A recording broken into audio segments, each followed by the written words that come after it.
Salutations, suckers. Welcome back to another episode of the Commish Dish, Double R Squeeze with the Breeze. It's week 7. I won't go too much further than it. Y'all know what we're here to do, so let's get down to it. Let's take a look at our week 6 recap of matchups, and we'll start there. We're gonna go by pretty quick. I know we got some very good questions coming at us from the league, so let's go ahead and just get these matchups recap pretty quick. Well, I'll just start with mine.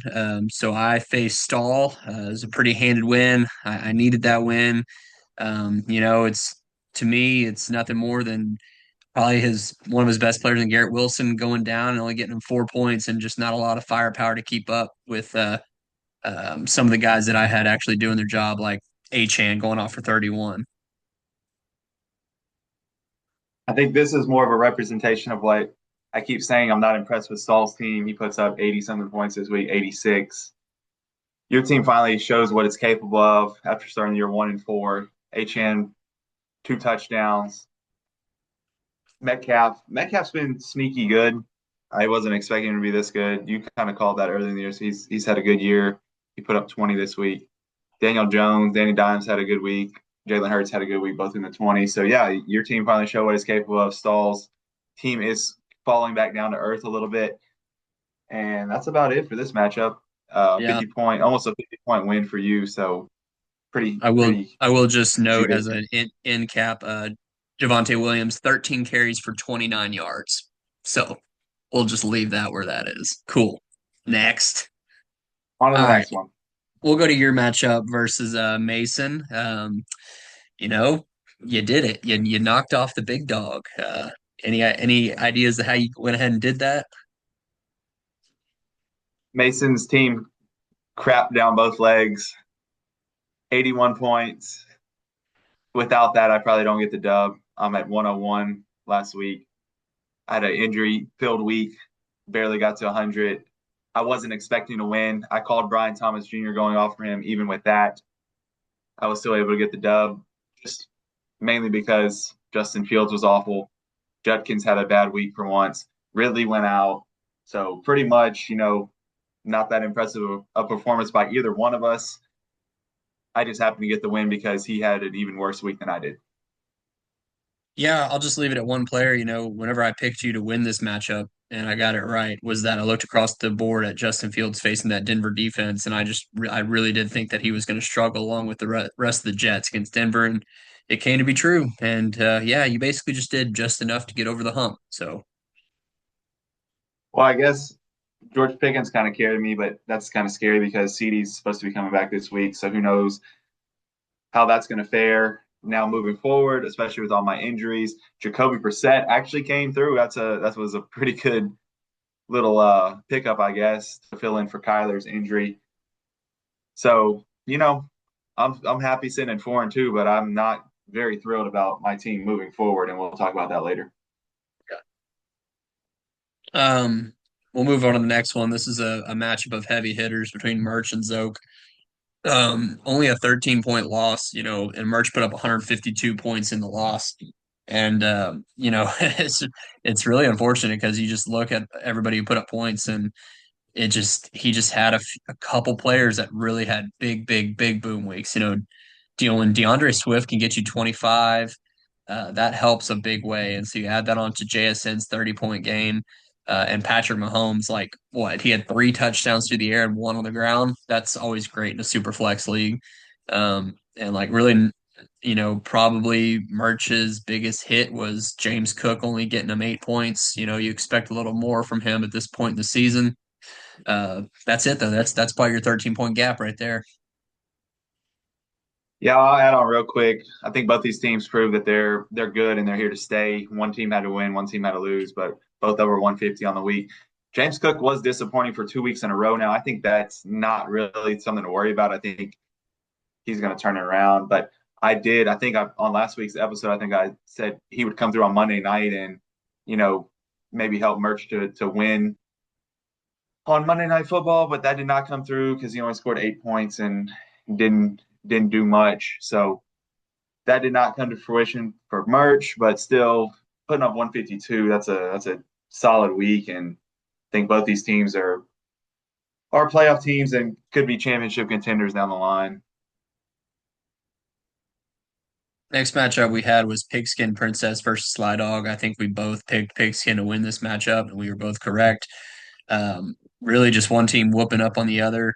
I noted that she had a couple of Kansas City players on her squad that were facing that Detroit Lion in that game, that really high point total game. So got her some points there. Kyron Williams whooped up on that Baltimore defense, and then Jackson Dart. I mean, that dude's he's fun for now. He's at least riding high, and whenever you can get 24 points from somebody like Jackson Dart, that just kind of found his way onto her starting roster. Yeah, that helps. And then you look at Sly's team, and like there's points there, but it's just not enough to compete. It's just there's nobody booming.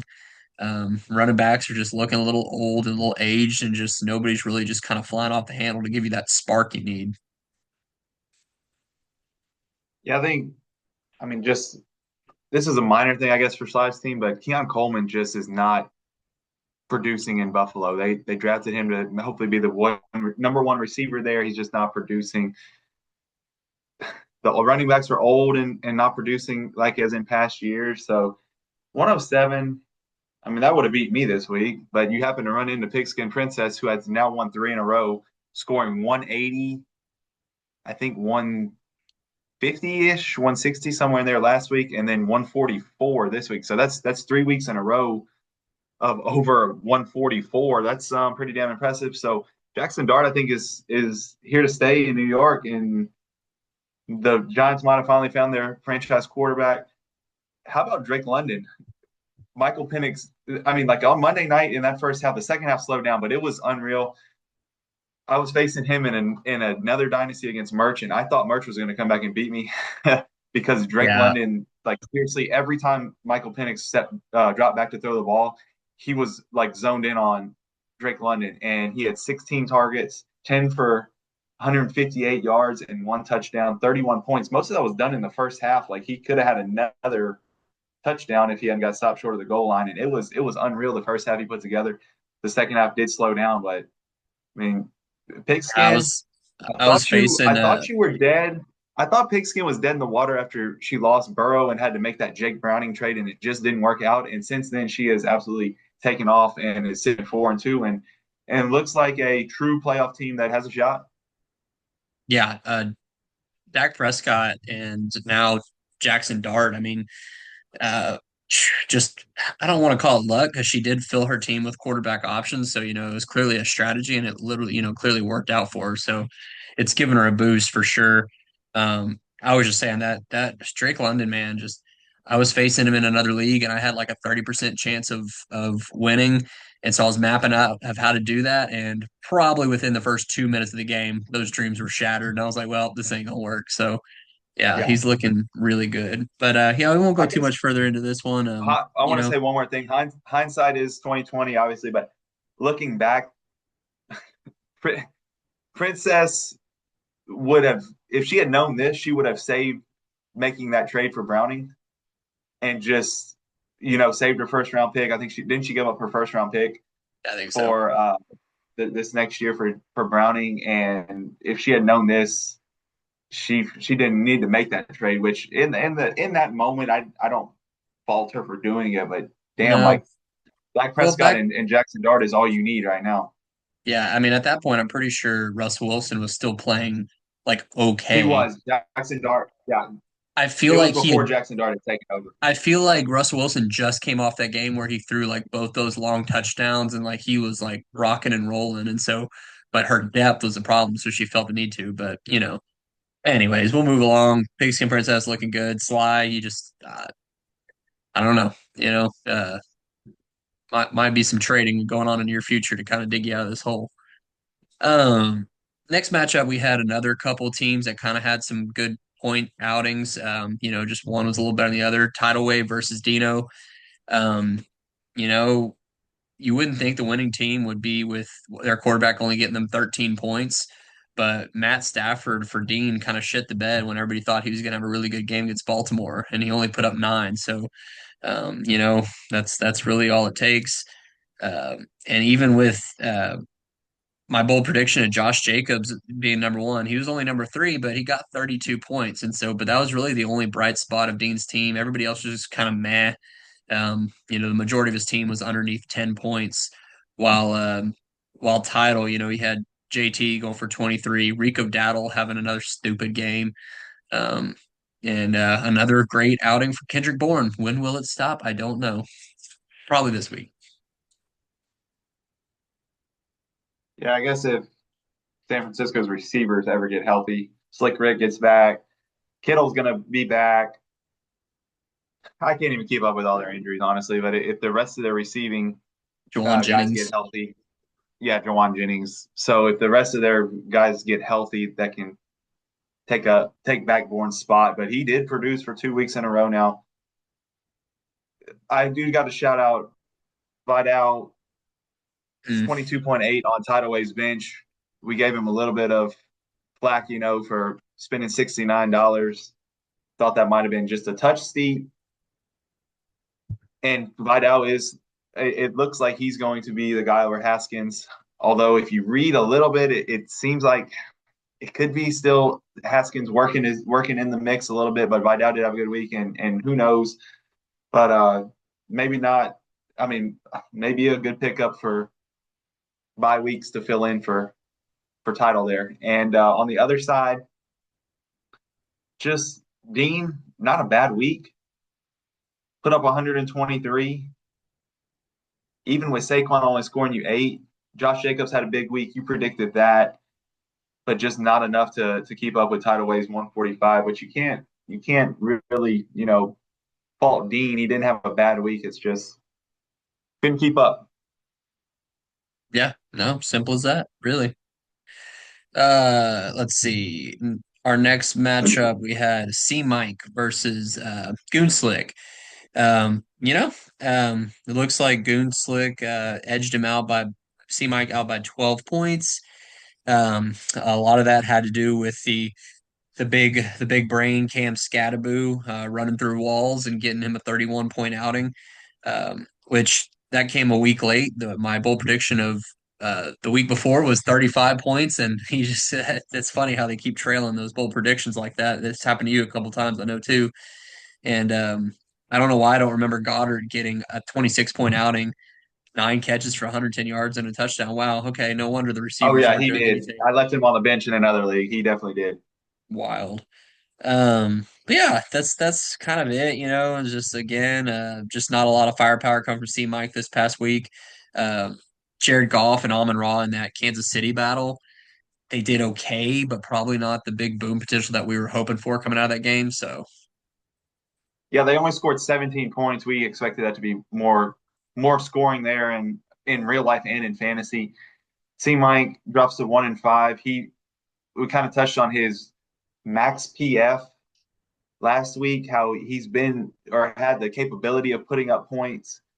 And he had been putting up points, but it just kind of been getting outscored. This week he had a chance to take down a goon slick team that scored only 116, but he only put couldn't up do it. 104 and just couldn't do it. So the week he had to maybe get a dub because he faced an opponent with just a mediocre score, middle of the road, but just couldn't quite get over the hump there and get his second victory of the year. So he falls into a 1-5 hole. But Yeah, he hasn't lost interest in the league because he sent us plenty of fan mail. So I do got to give him that, sitting at 1-5, but not giving up and still interested in the league. So we do appreciate that. yeah, definitely. Well, uh, Is that all of them? no, we got one more matchup. So we had Louis versus Talk About a Win. It's another one, kind of like the Mikey matchup, where not really a whole lot of output from either team. One just happened to just get a little bit more than the other. Um, the winning side had Bijan go for 35 with like an 80-yard touchdown. Meanwhile, the other side and Greg started Cooper Rush, who ended with negative 1.12 points. That's that's not going to do you any Got favors, to be So that's got to be a new low for the season. that's I mean, pretty has anybody wild. else scored in it? Surely somebody has anybody started a player this year that has scored in the negatives besides Cooper Rush? I There's doubt no it, way. right? I Like don't think so. unless somebody fumbled on their only carry of the game or something, but I doubt it. And I'm not going any further into this matchup except Greg, your team it's in trouble, man. It's in trouble.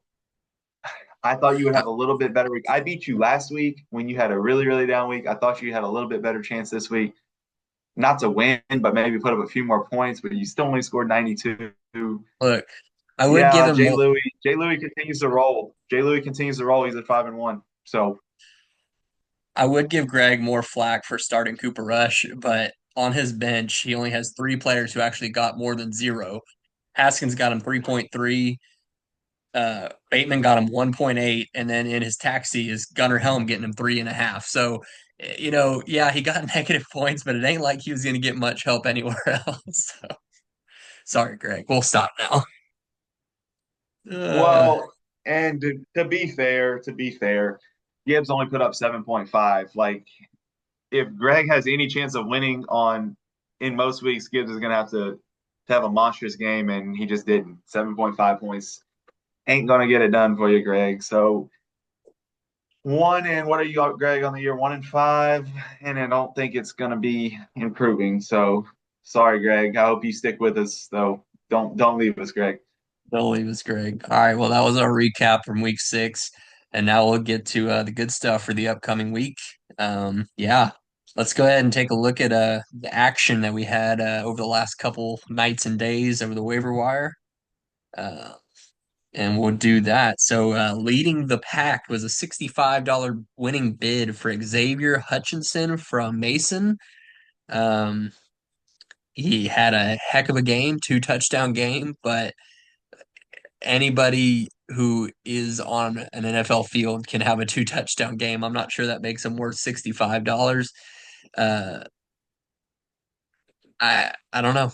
It's I guess it's worth a shot, but it's not like that Houston offense is just, crazy good to enough to support him week in and week out, especially for $65. Yeah, it's an overspend for sure. And I don't just looking at your team, Mason, like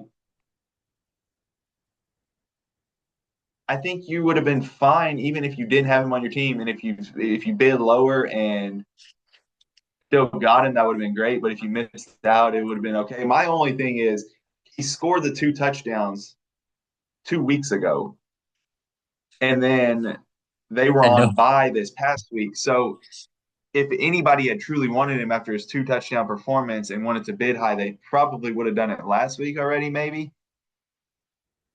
And so going into this week, there might have not been that much of a bidding war for him. You probably could have got him for less. You obviously could have got him for less because nobody else bid. I'm not sure how many free agent bucks you have left. You might have blown your entire budget on Xavier Hutchinson, which we'll see how that plays out for you. With that being said, I still think your team is really good, and you got a chance to make some noise later on in the year. But I think you could have went without $65 on the X Man. That's all I got. Who's all right. next? Well, we'll keep moving down. So you picked up Cameron with a K Johnson off the Bucks. You outbid Merch and Stall for him. Makes sense. Um, Egbuka is out. Godwin's still out. Mike Evans is supposed to come back this week, but maybe there's a chance he even doesn't. It doesn't matter because Baker supports like 500 receivers in one game every game, so you might as well take a shot. I don't think there's much more to say about that. He looked good in that game. He took his opportunity and ran with it, and there's not to say he couldn't keep going. So here's my question for you, and I'm going to answer it, but I want to see what you say first. If the Tampa Bay receivers are Sterling Shepard, Tez Johnson, and Cameron Johnson this week, what what order would you put them in as feeling comfortable to start? Well, I really don't know the difference between Cam Johnson and Tez Johnson. I just know they're like a rookie and one's like 1 year into it. I know who Sterling Shepard is, so he's not my pick.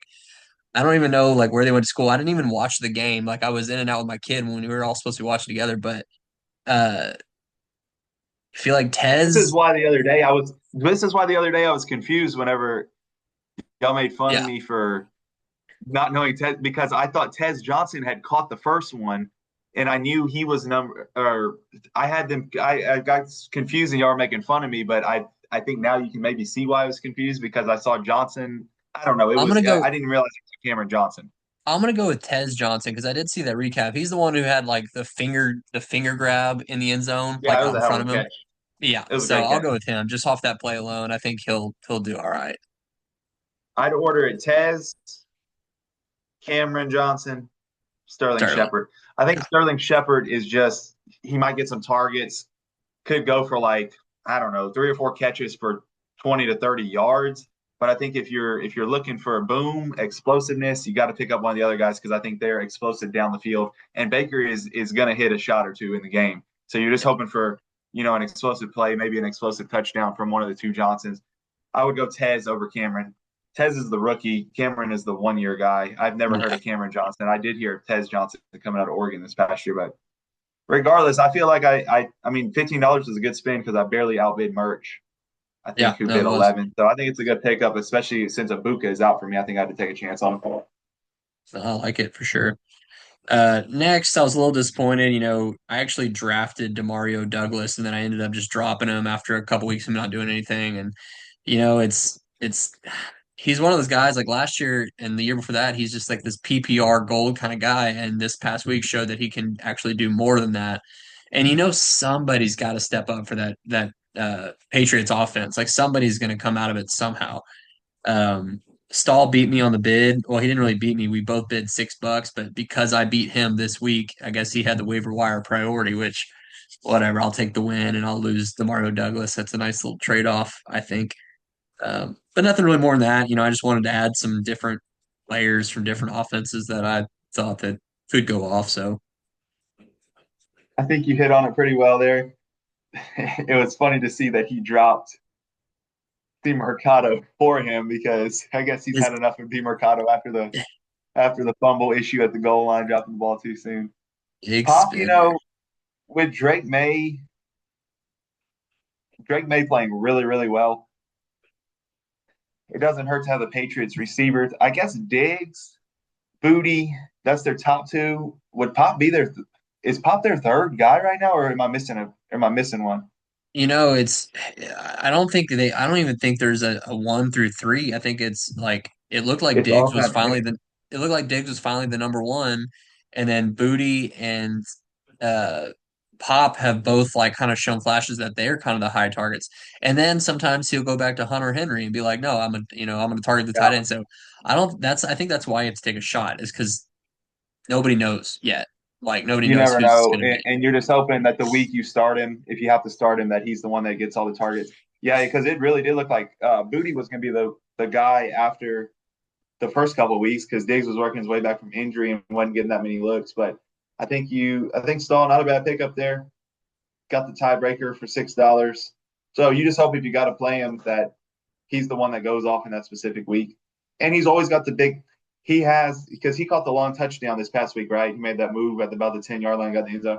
So you're just hoping for an explosive play, long touchdown, something like that, and get a boom week out of him Right. because he's got that capability. The rest of these are from the same people, from Stahl and from Greg, and so we'll just go through these. Stahl also picked up um, Arian Smith off the Jets. Makes sense. Garrett Wilson's out. Might as well pick up a receiver from the team just to see if it sticks. And then Greg picked up a barrage of some no names of well, no name veterans, and they're not no names, but Zay Jones, he had an okay game this with Arizona. uh, Zacchaeus, and then for whatever reason picked up Mostert in Las Vegas, which I Well, think I think that makes sense just because he has Ashton Genty he and is the Mostert is backup. clearly the number. He's the number two right now. So if Genty gets hurt, he needs to be able to start Mostert. I think I guess he thought that Zamir White was gonna be the backup because that's who he dropped for Mostert. He dropped yeah. one Vegas back for another.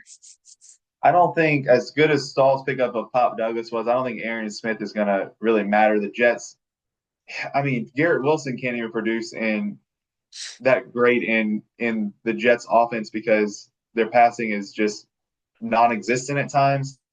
So I don't think no name receivers. It looks like Josh Reynolds is maybe next up in line as the one. Aaron Smith might get some snaps and maybe some targets, but is he really going to produce that much? I don't think so.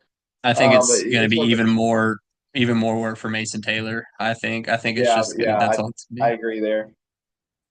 And then Greg Zay Jones, not a terrible pickup because Marv looks like he could be out with a concussion this week. Maybe Brissett throwing to him, which might be better. Who knows? That might be better than Kyler Well, I think Murray they have at that. this I think they have that like backup connection. It's like Say Jones and backup to backup. yeah, they have that weird connection that dude on the practice squad or whatever you have. So They it might haven't be. played. They haven't played anywhere together before, have they? Mm, Like, I don't think they've crossed paths anywhere on the same team. I don't think so, but that would have been interesting. Maybe that was the connection why. But yeah, I think you could be right. Maybe backup to backup. So Zay, maybe not a bad pickup there. Zacchaeus, I think, is actually on his way out. Your other pickup, I think he's on his way out because I think Luther Burden is going to start getting more and more snaps over Zacchaeus. Although DJ Moore is out, so it might be Zacchaeus and Burden getting more snaps. Well, I don't know if DJ Moore is out. It's kind of iffy. That was a weird situation. He was in the hospital or something. I don't know. So we'll see. But both rookies in Chicago should start seeing a little bit more work. So it should take away from Zacchaeus because they're not throwing to them. They're going to be throwing to um Loveland, Colston Loveland, tight end. well the other guy, the other not DJ Moore, Rome. Oh, Sorry, couldn't think of Odunze. Rome. Yeah, the one. Yeah. So Uh, I think yeah, Zacchaeus is on his way out. I don't know who has Luther Burden in this league, but I think he's pretty damn talented and is going to be here to stay and make a name for himself in Chicago. I think him and Rome are going to be their top two receivers for a long time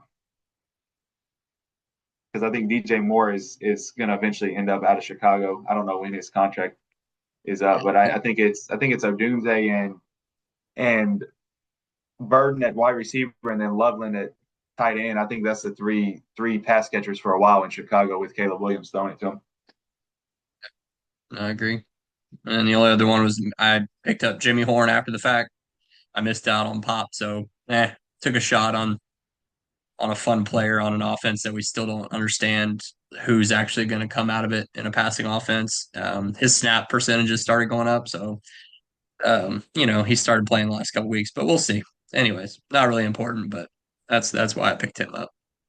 Yeah, there is something other important piece of information with you that we need to discuss that happened earlier this week, more than Jimmy Mm. Horn.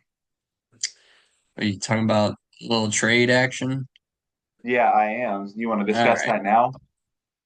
we can. Well, if y'all didn't see, I gave up AJ Brown, Wandale Robinson, and a third next year for Mason Taylor, Michael Pittman, a 27 first, and a 27 second. Goonslick came to me with a version of this trade, and then we ended up molding it out. But I feel like it made sense. I'm not saying, and now that I've traded him away, this is probably when AJ Brown is going to start going off after week, and I'm just going to have to be okay with that. But at least I'm headache free. I don't have to go into every week, kind of like you with Devontae Smith, and just like, oh God, like, am I gonna, I'm out of it. And maybe Michael Pittman doesn't have the boom potential AJ Brown does. Maybe he doesn't have the boom potential and like the studliness, but like I at least know that Michael Pittman is hardly gonna burn me. He's at least gonna give me 8 points and probably maintain about 15 points every single week. Um, I also still had a huge need for a tight end. My only starting tight end just got hurt in Njoku.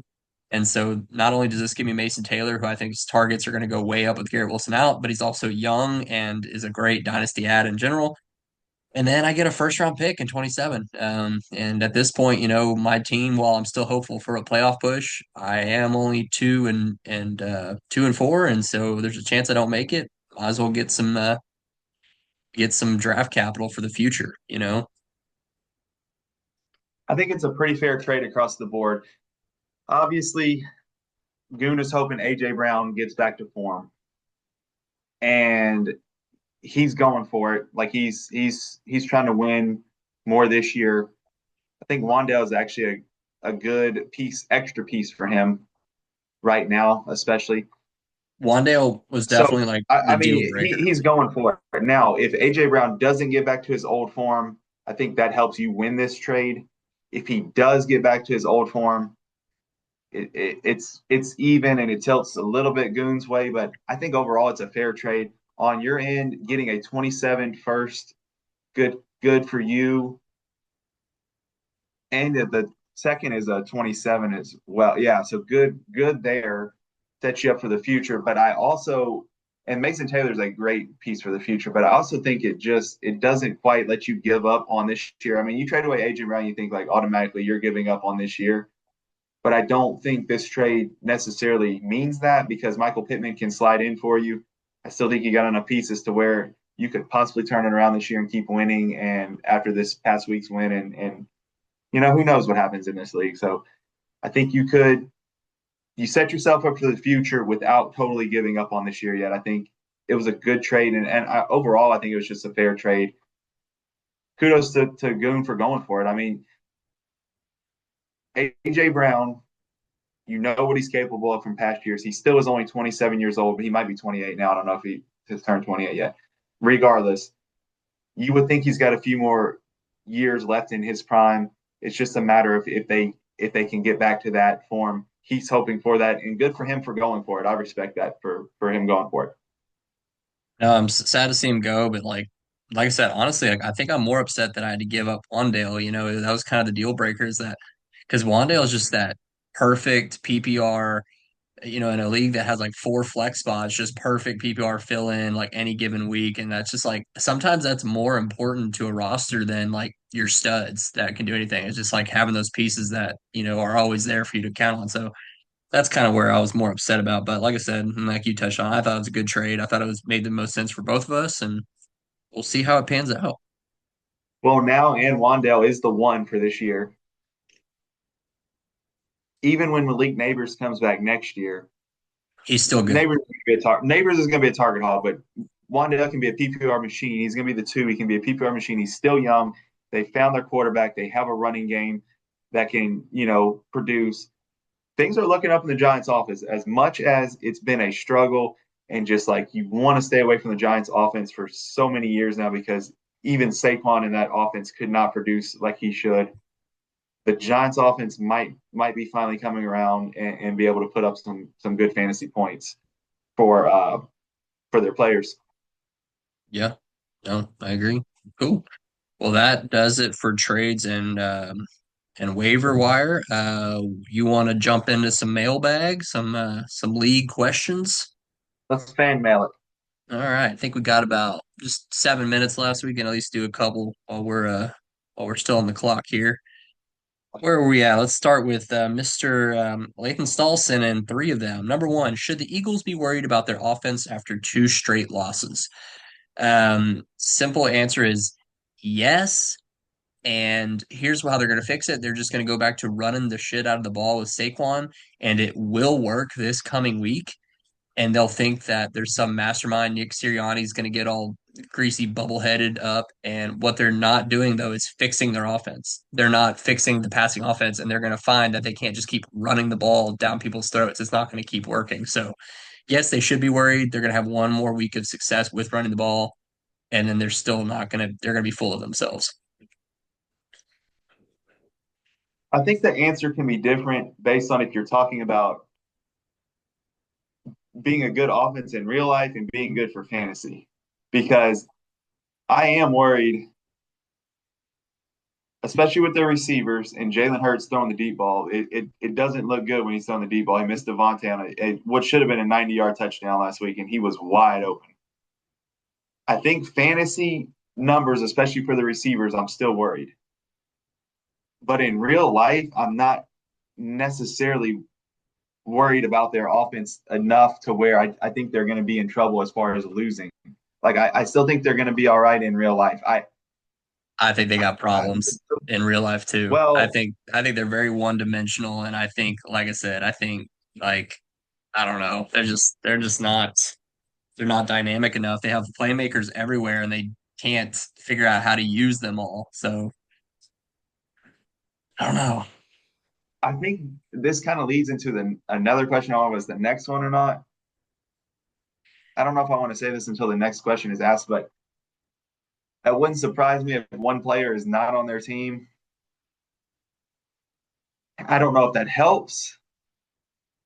I don't know. I don't. I think the answer is different though. Still, fantasy, I'm worried, especially with Devontae on my team. I'm worried, but I don't know if that. I still think they can be all right in real life. Like I don't know. We'll see if what happens. Who do they play this week? I'm trying to remember. They play somebody. Like I said, I know that they'll be able to run the ball against them. That's why I said that. Hold on. They play the. They play the Vikings, which you can run on the Vikings. It's like the one thing you can do against them. And the Vikings are also like number one against receivers. So Yeah, I'm gonna stick with my answer. I'm worried fantasy wise. I'm worried fantasy wise. I still think real life they could be all right. excuse me. And I'm not necessarily worried fantasy wise for Hurts and Saquon. I'm worried fantasy wise for their receivers still. Not that their receivers will be terrible, terrible, but I just don't think they're going to be elite like you need them to be when you drafted them. And now here's the difference too, because AJ Brown was a really, really high pick. Devontae, you could get more in the middle rounds. So you can be all right with Devontae kind of middle of the road producing, but when AJ Brown middle of the road produces, that's not good enough for where he was drafted. It's like my third I pick, I still think think, in something real like life, that. I still think they're a good team in real life. But they got a few problems. Don't get me wrong, they got a few, and it ain't like last year by any Let's see. means. Got about 3 minutes. So we'll go to number two from Lathan also. So he said Tennessee Titans. Who do you think will be the next head coach? Um, well, they're not going to hire a new head coach midseason. They're going to, I don't even know who's like interim, Like who the interim McCoy or some kind of McCoy, something McCoy. yeah. And I don't Uh, think he's going to be the answer long term. Like no, he'll he's he'll not going finish to the be. season and then they'll find somebody new. Um, the Titans, I mean, they just drafted Cam Ward one overall. They're going to build their team around Cam Ward. And so they're going to want somebody, even though the Titans are like generationally like a defensive minded franchise, I feel like you got to help Cam Ward out. So that's going to have to come on the offensive end. And 90% of the time, this usually comes like where they give the head coaching job to like an offensive coordinator for a team that's been doing good on offense. So I have two names, uh, which is Kubiak, who is the offense coordinator for Seattle, who has Sam Darnold humming to JSN, and old Josh, uh, what is it, Josh Grizzard he's the new Bucks OC after Liam Cohen left. Um, I think they give it to Kubiak just because he's in that lineage, he's in that family tree, and I do feel like the Titans are a well-run organization, and so they understand like they can't just with a rookie quarterback, they can't just give the head coach to some other rookie head coach. So they're going to give this Kubiak, who's kind of been around, his family's been around, and that's who I'm going for or going with. You basically took the words out of my mouth. They have to hire an offensive minded guy that is going to help Cam Ward hopefully succeed. They spent the number one pick on him. They've got to try to make it work with him. It's been ugly so far, but they've got to hire a guy that they think can help him improve and be the franchise guy. I'm not saying it'll be Cliff Kingsbury because I think Cliff Kingsbury is an offensive coordinator better than he is a head coach, but it's got to be somebody with that kind of mind, an offensive mind, but that can be a head coach. I don't know. It could be Cliff Kingsbury. Who knows? But it's got to be an offensive mind. I'm not going to go into any more names. Try to hit on Saul's third question real quick before we run out of time on this one. All right, we have Let's less than do a minute. rapid fire. Uh, Saul's third. NFL trade deadline, any big name predictions? So yeah, I'm gonna go with Mark Andrews gets traded to the Bucks to be college reunited with Baker. Those Oklahoma, and they were in his wedding. And then the other one I had was a running back, and I don't know. It just feels like Kamara's got to go somewhere, and it feels like the Chiefs always retread the old guys. So like let's see it. Let's see Kamara go to the Chiefs and make a run. Kamara to the Chiefs. I think absolutely happens. Even though they say he won't be traded because he doesn't want to be, I think he deserves the chance to go win a championship and then come back and retire as a Saint. I would not be surprised if AJ Brown is not an Eagle. I don't know if that happens this year. It might not happen this year, but I don't know if he's an Eagle long